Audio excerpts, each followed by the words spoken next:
measure. That's the most widely used appraisal scale. They use that. The second area of adjustment problem dealing with meaning, okay? If you interpret everything as meaningless, you'll be depressed. Of course you'll be depressed. I have a client, a rich Chinese student. The parents give him everything. He doesn't need to work, he doesn't need to study. What happened? Everything is meaningless. His mother sent him to me for help. Nothing has meaning anymore. What is purpose? So nothing has meaning, then you're depressed. Also, exaggerate meaning also gets you in trouble. You overreact. You catastrophize everything. Like Albert Ellis, you catastrophizing. Your amygdala is overacting. Everything interpreted as big danger. So when you overreact, you're in trouble as well. This is a small problem. Why make a mountain of that? You scare yourself for nothing. 90% of your problems never realize. Ask yourself, okay? What am I right? 90% never realize. Meanwhile, you scare yourself for so long for nothing. Okay? So exaggerate meaning, and the last type also can cause you in trouble, called delusional meaning. Delusional. Psychologists recently shown that showing a possible illusion effect. Some illusion is good for you. For example, drunken driving, okay? Oh, other people drunk driving, they get in trouble. Oh, I'm a good driver, I won't get in trouble. Bang, you get in trouble. Oh, other people smoke, get lung cancer. Oh, it won't happen to me. Illusion, right? See, possible illusion doesn't get you very far. It makes me feel better, but it's not very healthy. Okay? So this is also is a problem. You are rather face reality. So meaning, freedom of meaning is a problem, the great problem. Thirdly, adjustment disorder in terms of relationship. We know that attachment theory is a big thing, right? Bowman's attachment theory. Secure attachment, fearful attachment, avoiding attachment, right?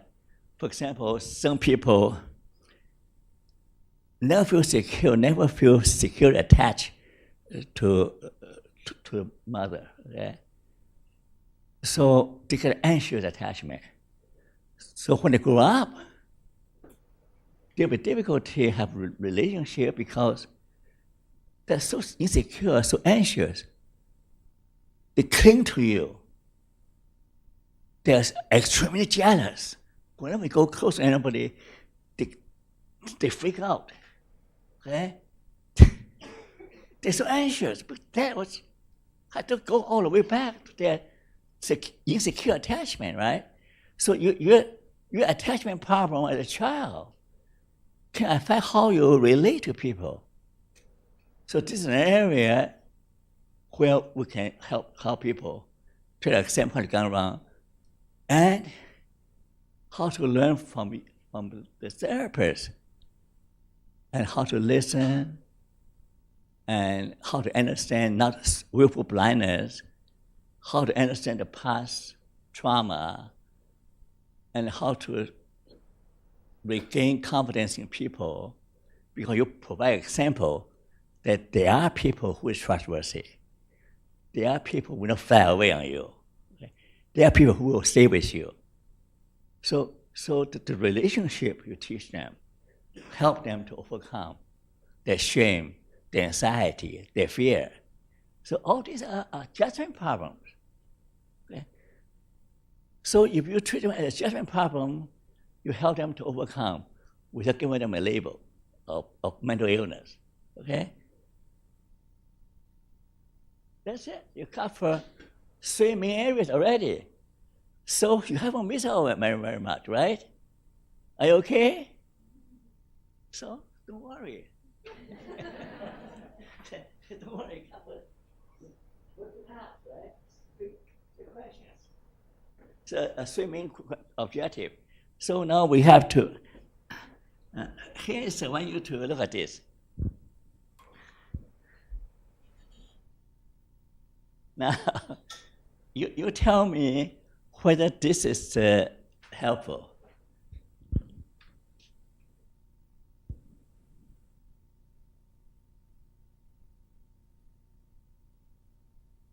What's your answer? What's your answer to each question?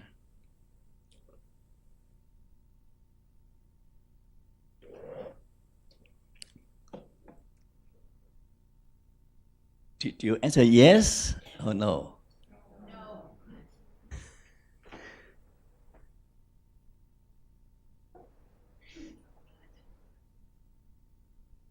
You answer no?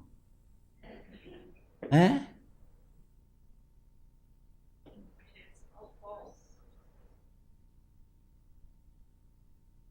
You don't need a reason for living?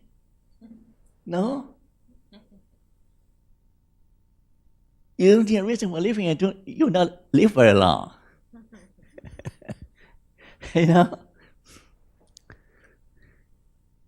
Research has shown all no answers are wrong. You don't believe me? Check the research. Reason for living, there's a skill of reason for living. I also have a skill. Reason for living predict whether you will commit suicide or not.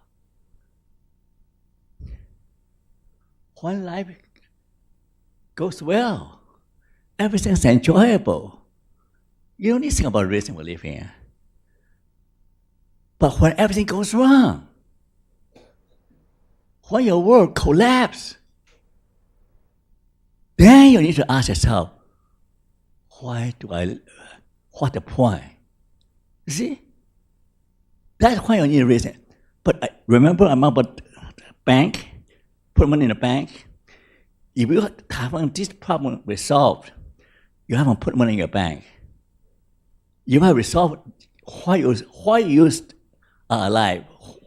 What the reason for you for living? That money in the bank. Then when trouble comes, you say, I know why I live. I know why I suffer. I know why I strive. Then you will not kill yourself. Okay? The second question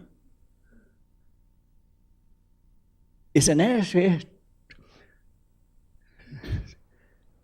to have meaning to be happy? It depends on what kind of happiness you want. You want pleasure, sure, you don't need meaning. But enduring happiness, joy in time of sorrow, you need meaning. The only time you can have happiness when you are in the midst of suffering is meaning. Okay? Without meaning, you will not be able to enjoy life when things go wrong. Number 3, it's a waste of time to search for meaning.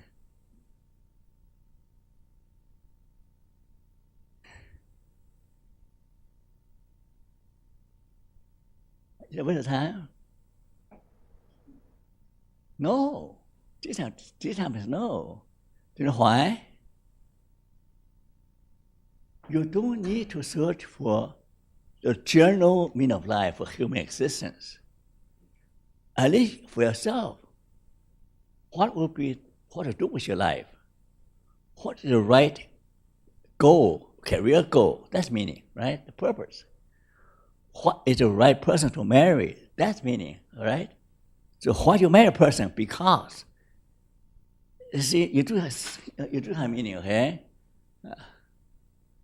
The pursuit of meaning has ruined many lives. That's nonsense. You know why? Remember I talk about intrinsic value of meaning? Van Gogh, he said, my mission in life is to capture the beauty of nature on canvas for generations to enjoy. That's the meaning, okay? But he was not able to sell a single painting. So does his pursuit of meaning ruin his life? No. He's very productive. Oh, he eventually killed himself, gone crazy, okay? So is his life ruined? Not really. Because his life is value. Even now, we still enjoy his painting, right? So if you have a intrinsic value, you create value, you never waste your life. Right? So I use that little screener test as a conversation piece. Yeah, a conversation piece to find out where they are. And also, I use that screener test to get them, just let them know the vital role meaning plays in time of suffering and in time of joy. Okay?